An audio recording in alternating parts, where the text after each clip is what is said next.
tentang apa itu kumpul yang aktif mendampingi pelaku UMKM dalam menerapkan teknologi di berbagai daerah nih. Jadi 3 panelis kita pada siang hari ini akan berbagi, akan sharing mengenai UMKM dan juga belajar tentang AI untuk Bapak Ibu sebagai pelaku UMKM di sini. Oke, mungkin kita sapa dulu kali ya. Selamat siang Bapak Ono, Bapak Tiar, Bapak Dama Aji. Gimana nih kabarnya nih? Sehat ya? Oke, sehat Bu. Boleh. Mic-nya mungkin bisa nambah lagi 2 ya untuk para panelis.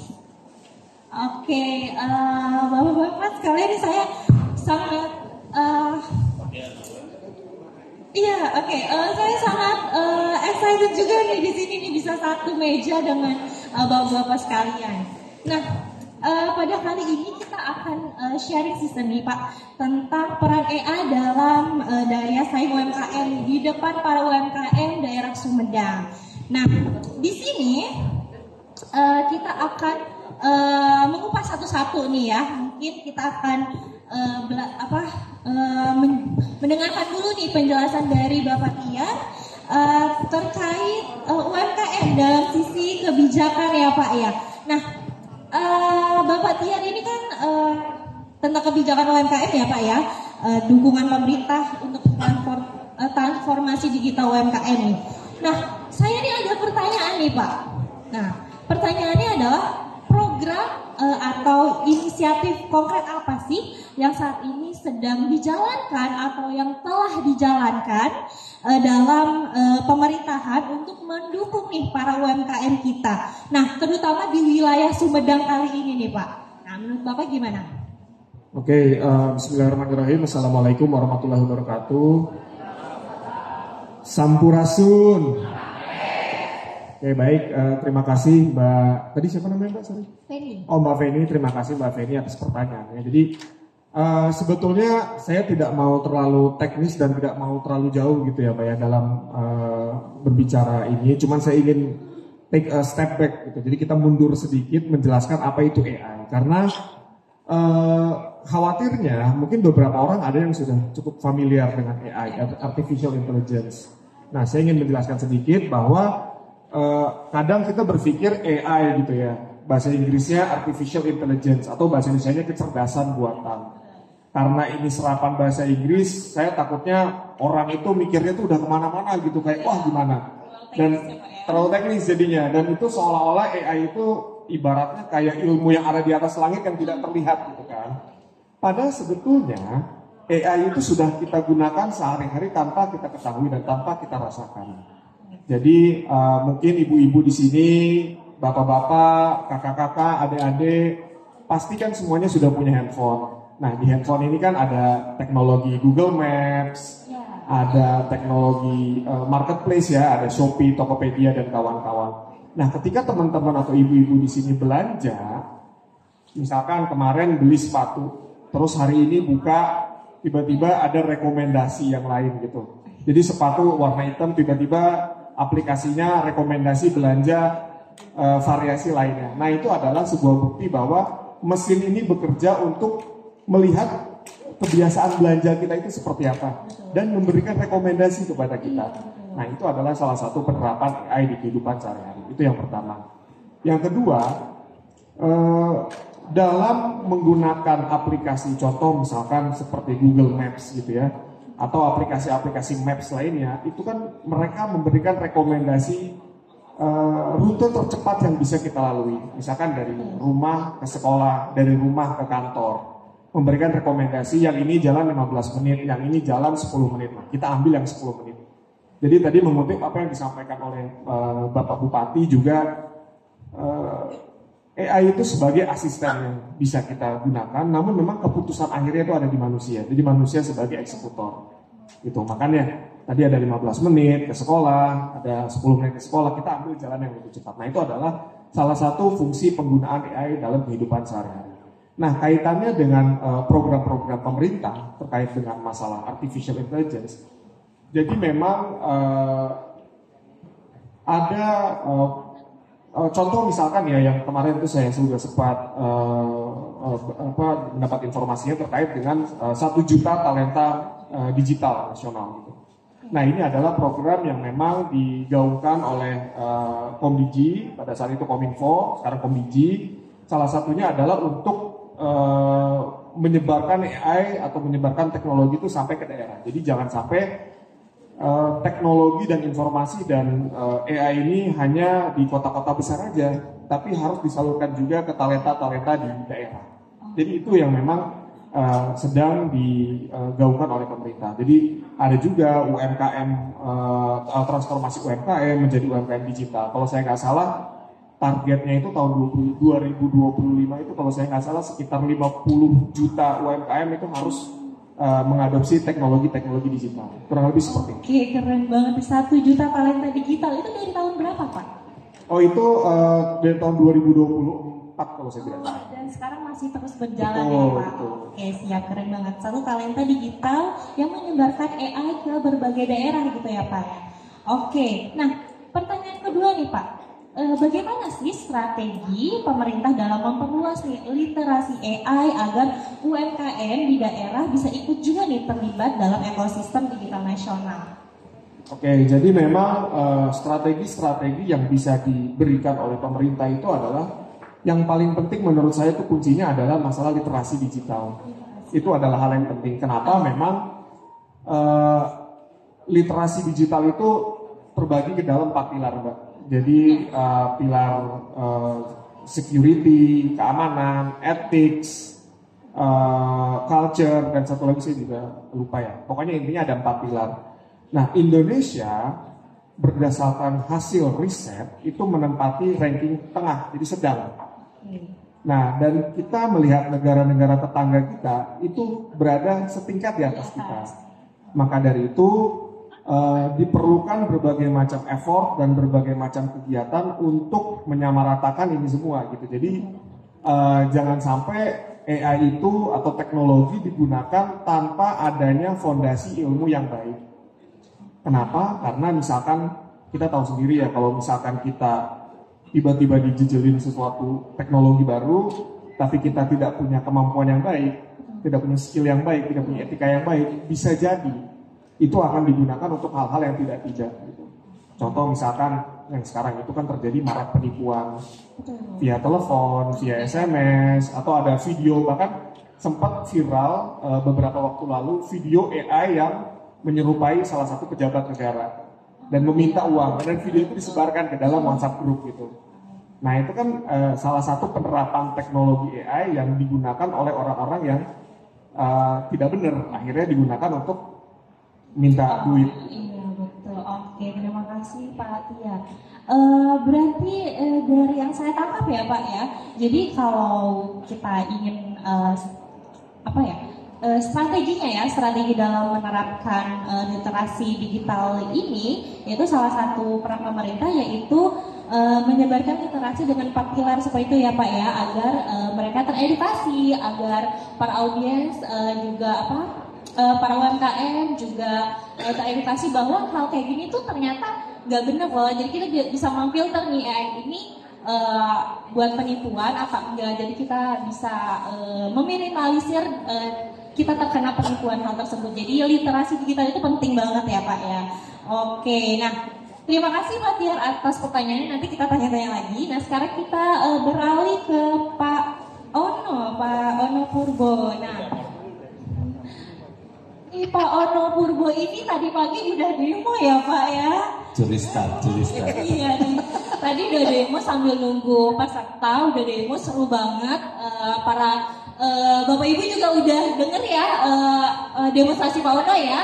Sudah ada gambaran ya, contoh tadi yang saya lihat tuh kita bisa tahu loh ternyata pendapatan UMKM itu kalau lihat gender itu kebanyakan pria ya Pak ya. Iya, minta maaf wanita. Ini nggak apa-apa. Itu jadi interaktif juga nih Pak sambil nunggu. Oke, nah Pak Ono saya ada pertanyaan nih Pak. Dari pengalaman Bapak nih ya tentang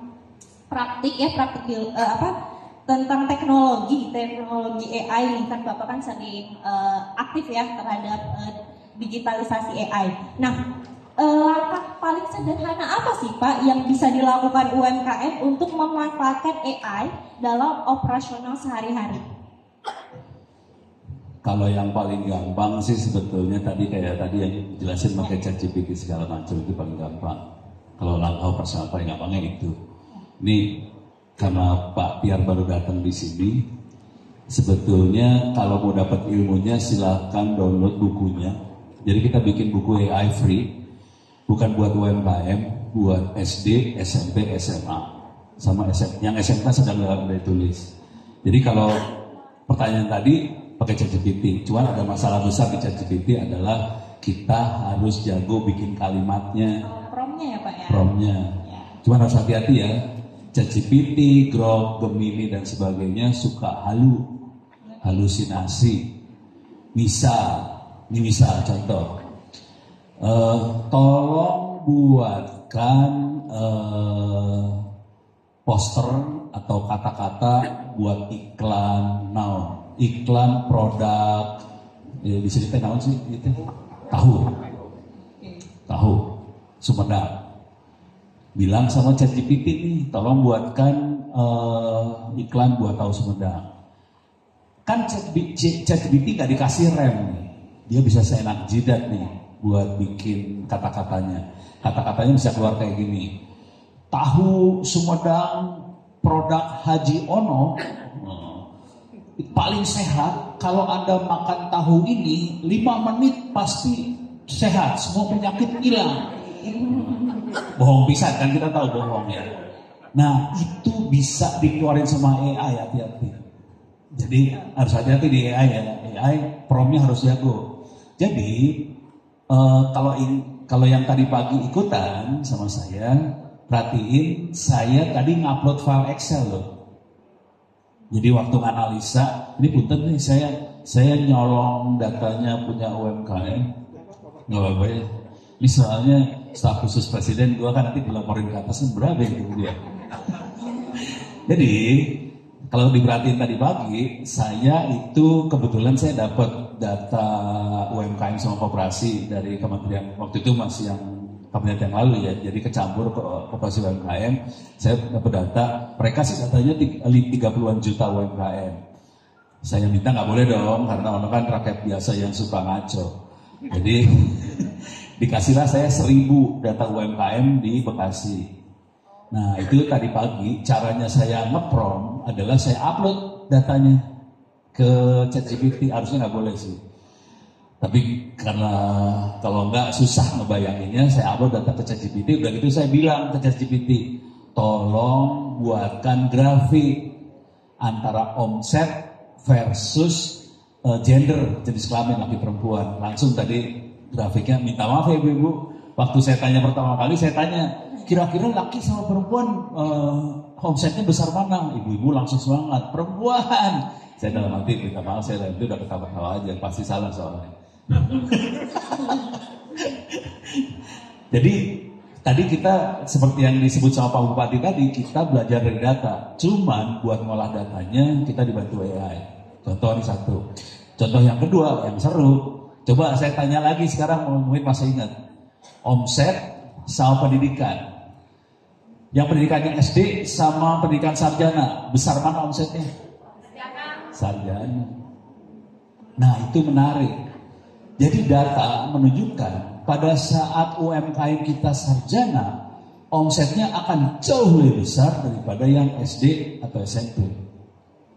Nah ini tantangan buat Dignas, memang bukan buat Pak Bupati atau Pak Presiden. Ini tantangan buat Dignas, bagaimana caranya supaya, punten, gue nanya, tahu nggak sih jumlah orang yang masuk SD setiap tahun berapa?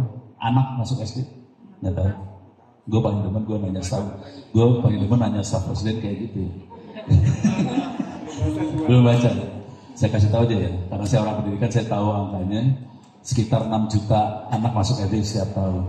Tadi Kominfo, Komdigi bikin program supaya ada 1 juta digital talent. Setiap tahun katanya itu, setiap tahun 1 juta. Masalahnya jumlah sarjana kita berapa per tahun? Lebih kecil. Jumlah sarjana kita itu cuma 600.000 setiap tahun. Konsekuensinya, si digital talent ini harus narik yang bukan hanya sarjana. Nah, itu berat itu teh. Nah, memang PR-nya bukan di Komdiksi, PR-nya ada di Diknas. Jadi Diknas itu menjamin bahwa hanya 600.000 orang bangsa Indonesia yang bisa jadi sarjana setiap tahun, padahal inputnya ada 6 juta anak yang masuk. Konsekuensinya, Diknas menjamin hanya 10% bangsa Indonesia yang bisa pinter. 90% yang sisa pinter tapi nggak sepinter yang sarjana. Konsekuensinya juga income omsetnya tidak sebesar yang sarjana. Dan ini data yang ngomong nih, bahaya nih. Datanya ngomongnya seperti itu.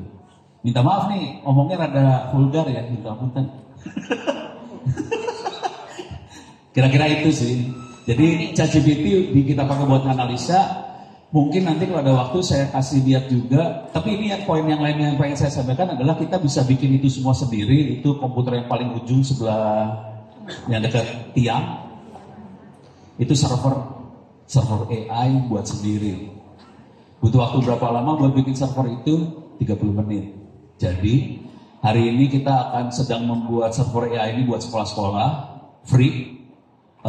Bentuknya hard disk. Ini Pak Aca udah dapat hard disknya tapi belum dapat AI. Pak Aca bisa berdiri Pak Aca. Nah ini Pak Aca. Hard disknya ada di Ransel lah.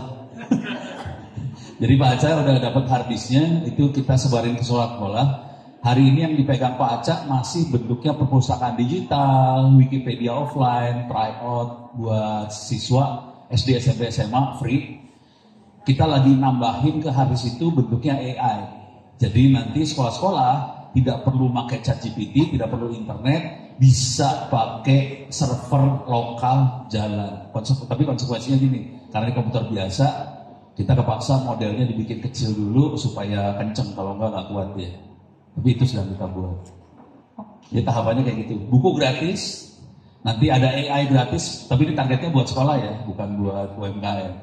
Kalau UMKM bisa aja, cuman nggak sepinter ChatGPT akibatnya. Sekolah kita bikin, pokoknya terasa ada, ya udah gitu kira-kira.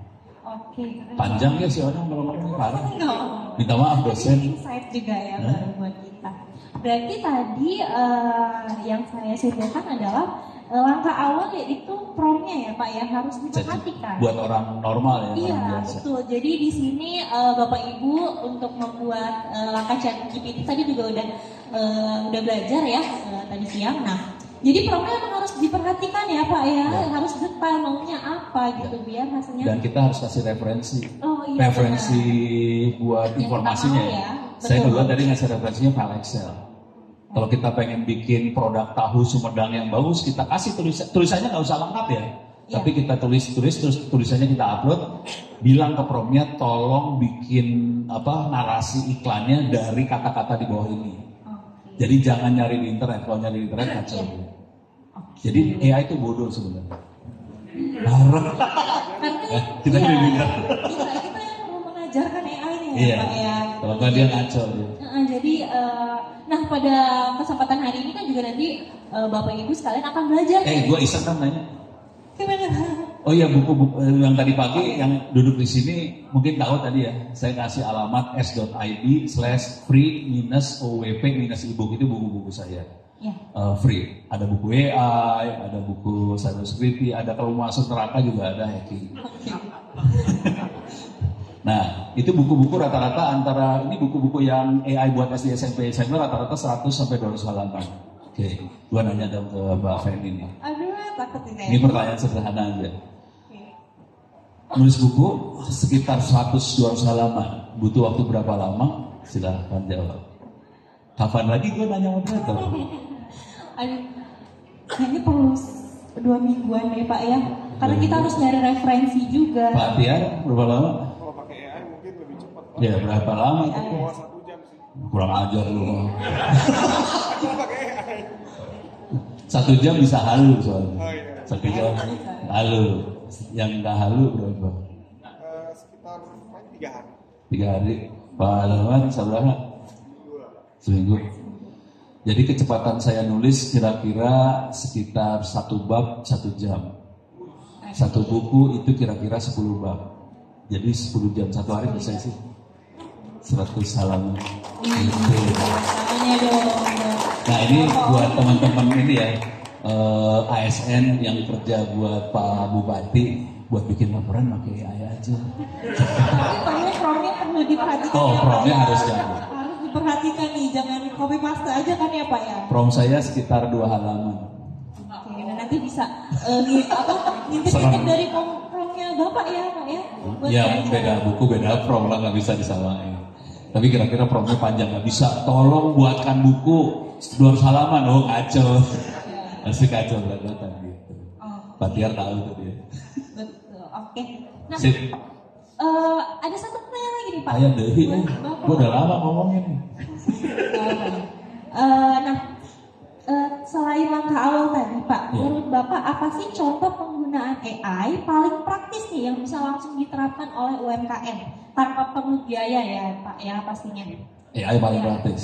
Iya betul. Gratis. Contoh penggunaannya seperti apa? Pak, mau cerita? Pak ini yang di belakangnya Pak Bupati. Mau cerita nggak? Atau gue yang ceritain? Tidak Bapak Doni? Saya aja yang ceritain. Pak siapa namanya? Hah? Pak Ardan. Ardan. Juga radio ini di Bandung, Radio Ardan. Ini contohnya ada di Sumedang. Silahkan ngobrol sama Pak Ardan sih sebetulnya. Oke, Bapak Ibu bisa. Beliau bukan orang sembarangan, dia jago juga. Oke. Tapi kira-kira yang sederhananya gini. Kita bisa minta tolong. Yang tadi yang saya kasih lihat adalah kita menganalisa pembukuan. Jadi saya kasih bahasa ledger kan bahasa Indonesia-nya. Hah? Jurnal. Ledger uang masuk keluar itu jurnal. Saya orang teknik jadi tengarti.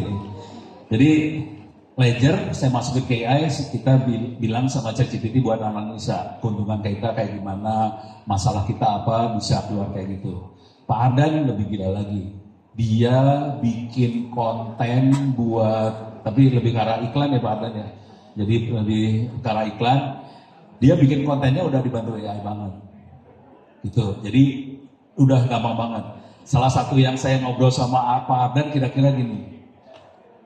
Ini saya sebut teknologinya ya, tapi nanti kalau demo saya kasih lihat makhluknya, tapi saya nggak bisa langsung demoin langsung. Karena Bapak Ibu pasti pingsan kalau saya demoin yang itu. Teknologinya sama namanya N8N, jadi kira-kira gini cara berpikirnya. Kan kita berinteraksi lewat WhatsApp, kita berinteraksi lewat web, kita berinteraksi lewat email. Biasanya di ujung sebelah sana manusia nih. Kalau tadi Pak Bupati ngasih lihat di ujung sebelah sananya ada server, ada database.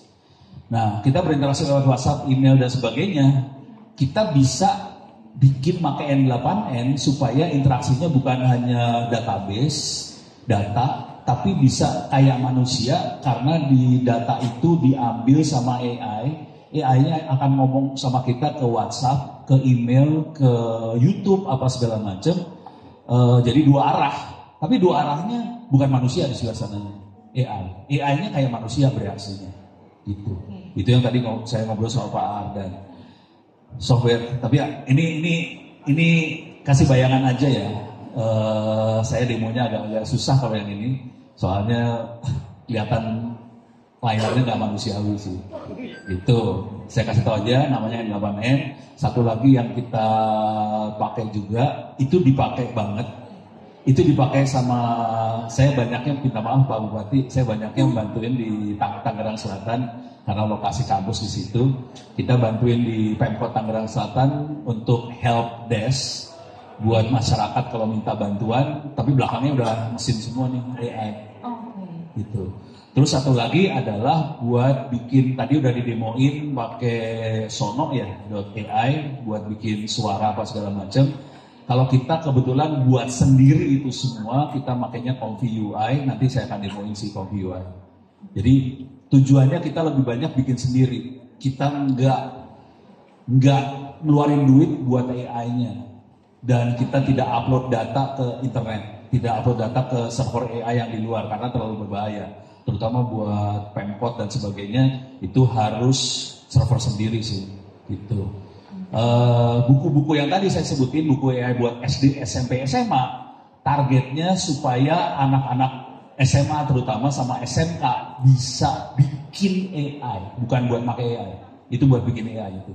Oke. Parah. Siap, tepuk tangannya dong Bapak Ibu dong. Nah, ini mau tadi di Tangerang ya Pak ya? Mungkin nanti bisa ya expand ke Bisa.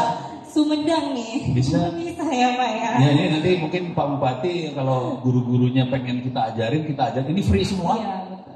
Bukunya free, buku SD, SMP, SMA tadi free, silahkan dipakai. Bisa diintegrasikan dalam kurikulum. Guru-gurunya kalau butuh training bisa koordinasi sama kita pakai Zoom free. Oke, siap. Ini jadi insight banget nih ya buat menyebarkan Ya, belajar kita- AI di daerah Sumedang. Kita kemarin baru sama Sulawesi Barat sih, sama Indonesia Timur sih, pakai Zoom. Kalau di sini kayaknya jalan-jalan ke sini juga seru juga kali. Iya, nanti kita akan expand lagi ya. Kemana tadi? Iya. Apa pas apa? Ujang Sapasa. Mumpung Kayaknya di- menarik. Mumpung di lirik ada Pak Doni ya di sini ya, jadi langsung aja gitu. Oke, jadi tadi yang saya tangkap dari pembahasan Pak Ono, jadi langkah awalnya itu promnya harus diperhatikan ya Pak ya, dan juga ada M8N itu juga buatan Itu, sendiri ya. sorry, itu udah terlalu berat sih Oke. sebenarnya. Tapi bisa kan, saya kasih lihat doang ya. Iya, nanti dikasih tipis-tipis aja ya Pak ya. Oke, terima kasih Pak Ono atas jawabannya. Nah, selanjutnya kita akan beralih ke Pak Dharma Aji nih. Nah, lo Pak Dharma di pojok nih, agak jauh ya. Nah, Pak Dharma Aji adalah implementasi di lapangan, merupakan bagian dari kumpul. Nah, kita akan membahas bagaimana sih AI benar-benar nih diterapkan dan didampingkan langsung oleh pelaku UMKM di berbagai daerah, betul ya Pak ya? Yes. Nah, saya ada beberapa pertanyaan nih untuk Pak Dharma Aji. Mungkin ini Pak Dharma Aji juga bisa nih menjelaskan apa itu kumpul seperti itu ya. Nah, dari pengalaman kumpul menjalankan program pengembangan UMKM, apa sih tantangan yang paling nyata nih yang membuat adopsi AI kok kayaknya masih lambat ya di lapangan seperti itu? Oke. Thank you Mbak Feni. Pertama-tama aku mau thank you banget ke Mas Tiar dan Pak Doni atas supportnya. Jadi hari ini kita dari Kumpul bisa mengumpulkan teman-teman UMKM untuk bisa menghadirkan training AI ini gitu. Jadi aku mau sedikit cerita sih sebenarnya apa sih itu Kumpul gitu kan. Jadi Kumpul tuh kita lahir dengan visi untuk bisa mendemokratisasi akses. Apa sih sebenarnya demokratisasi akses gitu. Jadi kita tahu bahwa banyak sekali materi yang sangat eksklusif yang mungkin hanya hadir di ibu kota atau mungkin hanya hadir di kota-kota besar. Nah, Kumpul ini hadir untuk bisa memberikan akses itu ke teman-teman di luar kota besar. Oke. Jadi kita tidak hanya ingin membuat pintar teman-teman kita yang ada di kota-kota besar, tapi kita juga ingin hadir ke teman-teman UMKM, teman-teman PNS, dan teman-teman juga yang ada di daerah-daerah gitu. Jadi Kumpul hadir dengan semangat seperti itu untuk kita bisa dapat memberikan akses yang equal, akses yang setara dengan teman-teman yang ada di kota-kota besar gitu. Jadi itu menjadi salah satu semangat oleh Kumpul. Dan tadi pertanyaan dari Mbak Feni adalah bagaimana sih challenge gitu ya Mbak tentang dalam melaksanakan training AI UMKM ini gitu. Mungkin ada beberapa hal, aku mungkin akan quick aja. Jadi pertama pastinya adalah literasi gitu. Jadi bagaimana literasi digital terhadap AI ini masih bisa dibilang masih sangat jauh berbeda. Betul. Gitu. Nah, kita di Kumpul hadir ingin memberikan literasi yang sama. Jadi kita percaya kalau misalnya di suatu kota dan diberikan akses internet seluas-luasnya tanpa diberikan ajaran, maka itu seperti orang buta gitu, karena penggunaan internet itu akan sangat luas, penggunaan AI itu akan sangat luas. Jadi kami di sini hadir untuk bisa memberi tahu positifnya dari AI itu seperti apa, dan juga kita memberitahu negatifnya itu seperti apa. Tadi Mas Tiar mentioning kalau misalnya ada AI yang menyerupai salah satu pejabat gitu kan. Jadi nanti mungkin selama 2 hari ini salah satu materinya adalah tentang etika AI. Jadi teman-teman juga selain bisa memanfaatkan AI untuk keseharian, untuk produknya, kita juga ingin memberitahu bagaimana etikanya Bagaimana tahu nih, oh yang ini tuh fraud atau yang ini tuh bohong, yang ini tuh sebenarnya tidak benar gitu kan. Jadi nanti materi-materi itu yang hopefully akan kita deliver, kita sampaikan selama 2 hari ini, dan harapannya dari teman-teman bisa mendapatkan semaksimal mungkin, begitu Mbak Feni. Betul, oke, terima kasih Pak Dama. Tadi juga udah belajar ya setengah materi ya Bapak Betul, Ibu ya. betul. Nah itu tuh wah seru banget gitu. Interaktif juga Bapak Ibu, jadi belajar banyak hal tentang penggunaan AI seperti itu ya. Nah terus ada pertanyaan lagi nih Pak Dama Aji. Bagaimana sih pendekatan Kumpul dalam membantu pelaku UMKM yang masih takut atau kayaknya masih ragu deh untuk menggunakan teknologi AI? Ya. Nah ini kita sebenarnya cukup sering ketemu dengan teman-teman UMKM di berbagai daerah. Ada keengganan untuk terbuka terhadap hal baru seperti ini. Jadi dan ini kita sering bertemu dan selalu kita berikan literasi ke teman-teman UMKM ini bahwa AI ini jangan dijadikan sebagai musuh gitu. Jangan dijadikan sebagai momok atas ketakutan gitu. Tapi kita harus bisa menggandeng AI ini sebagai kawan gitu. Jadi saya itu selalu perumpamaannya adalah AI ini bagaikan kendaraan, bagaikan mobil gitu. Jadi untuk bisa mencapai dari tujuan A ke tujuan B, kalau tanpa AI mungkin kita bisa membutuhkan waktu sekitar beberapa jam. Tapi dengan AI karena kita naik mobil, kita bisa menjadi lebih cepat. Gitu. Jadi perumpamaan ini yang kita coba tanamkan ke teman-teman UMKM, bahwa penggunaan AI ini banyak manfaatnya juga.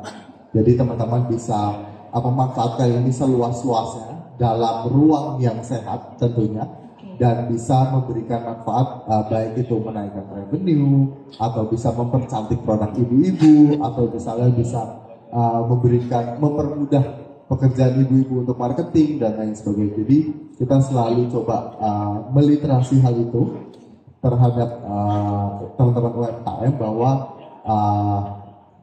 dari AI ini itu banyak manfaatnya dan tentu bisa dimanfaatkan semaksimal mungkin. Oke, siap. Tadi juga kan udah belajar semua ya, Suno ya dari Kumpul ya. Nah, oleh Ibu Sikta juga tuh tadi. Tadi gimana nih, teman-teman nih? Bisa ya semua ya belajarnya ya? Bisa ya, langsung dapet ya, langsung insight-nya. Oh nanti ini kayak gini loh cara kerjanya kayak gitu. Nah nanti bisa dilanjutin lagi.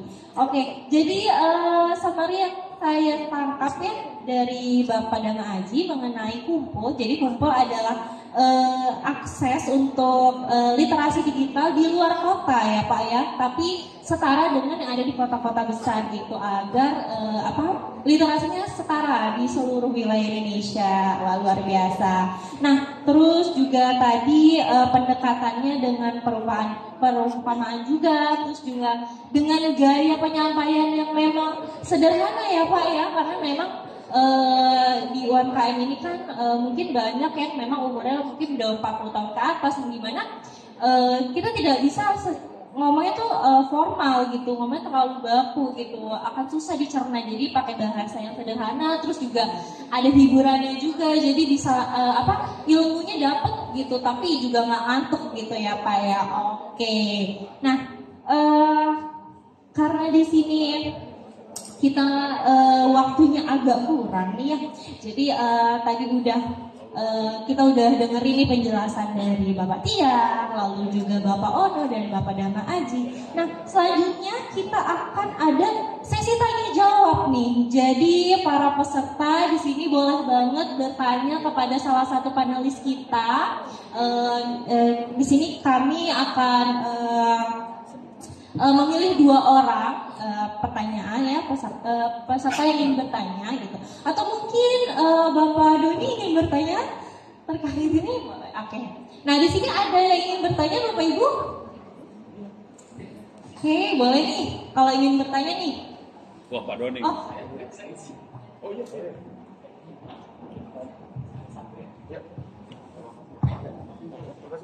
Bisa Pak. Oke ya.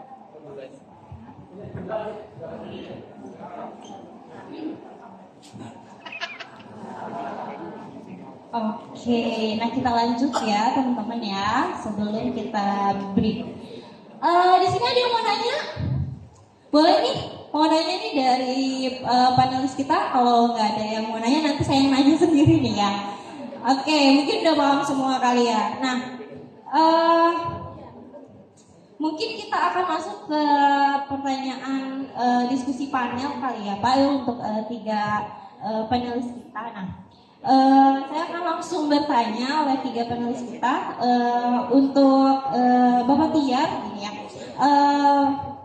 Bagaimana sih Bapak Tiar dalam teknologi AI ini tetap inklusif bagi UMKM perempuan dan usaha rumahan? Lalu untuk Bapak Dama nih, apa sih contoh paling sederhana berdampak nyata bagi UMKM yang baru mengenal AI? Nah, terakhir Bapak Ono kan tadi Bapak udah demo ya. Nah, hal apa sih yang paling penting yang seharusnya tuh dipahami oleh pelaku UMKM agar bisa menerapkan teknologi AI? Nah, mungkin bisa dari Bapak Tiar.